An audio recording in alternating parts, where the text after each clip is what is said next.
लगता है ट्विटर ने टिकटॉक के अनुभव से कुछ भी सीख नहीं ली है।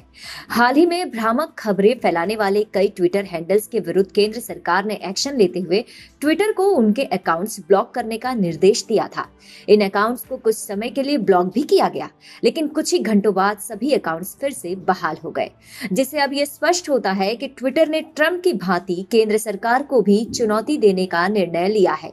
हाल ही में मिनिस्ट्री ऑफ इंफॉर्मेशन टेक्नोलॉजी ने ट्विटर को निर्देश दिया कि 250 से अधिक ट्विटर अकाउंट को भ्रामक खबरें फैलाने के लिए निलंबित किया जाए। यह अकाउंट्स ये झूठ फैला रहे थे कि मोदी सरकार किसानों के नरसंहार का खाका बुन रही है और hashtag Modi planning farmer genocide जैसे बेतुका ट्रेंड ट्विटर पर ट्रेंड करने लगे।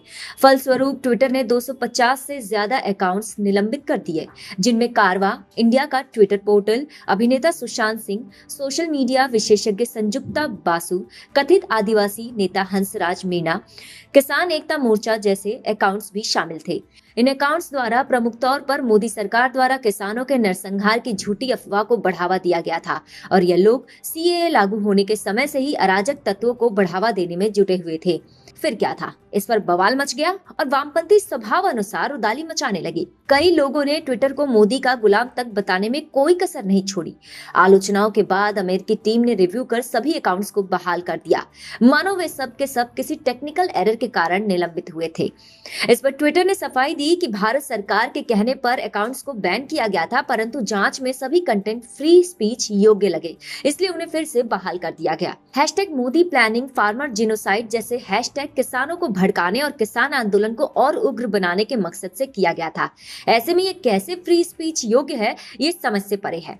जबकि इसके विपरीत अमेरिका के कैपिटॉल हिल पर जब भीड़ जमा हुई थी तो ट्विटर ने बिना किसी जांच के ही अमेरिका के पूर्व राष्ट्रपति डोनाल्ड ट्रंप और उनके समर्थकों के अकाउंट्स को बैन कर दिया था। भले ही उनके ट्वीट फ्री स्पीच के योग्य ही क्यों ना हो, परंतु अपनी पक्षपाती नीति के तहत ट्विटर ने यह कदम उठाया था। अमेरिका के पूर्व राष्ट्रपति के बाद भारत सरकार के खिलाफ ट्विटर के इस फैसले से यह संदेश जा रहा है कि ट्विटर किसी भी सरकार को अपनी उंगलियों पर नचा सकता है और यह इस कंपनी के लिए शुभ संकेत नहीं है।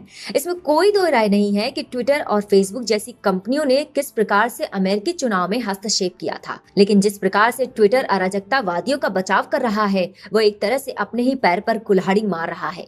ट्विटर शायद ये भूल रहा है कि ये वही भारत है जिसने डेटा सुरक्षा के लिए टिकटॉक जैसे प्रभावशाली ऐप पर भी स्थायी प्रतिबंध लगा दिया, यह जानते हुए भी कि इस ऐप के लिए भारत कितना महत्वपूर्ण है। वैसे भी पिछले 2 वर्षों से ट्विटर कई ऐसे काम कर रहा है जिससे स्पष्ट होता है कि वह भारत सरकार के धैर्य का अनावश्यक लाभ उठा रहा है। कुछ ही महीनों पहले ट्विटर ने जानबूझकर लेह लद्दाख को चीन के हिस्से के रूप में दिखाया था और इसी ट्विटर ने बिना किसी ठोस कारण के भारत के गृह मंत्री अमित शाह का अकाउंट भी कुछ घंटों के लिए ब्लॉक कर दिया था।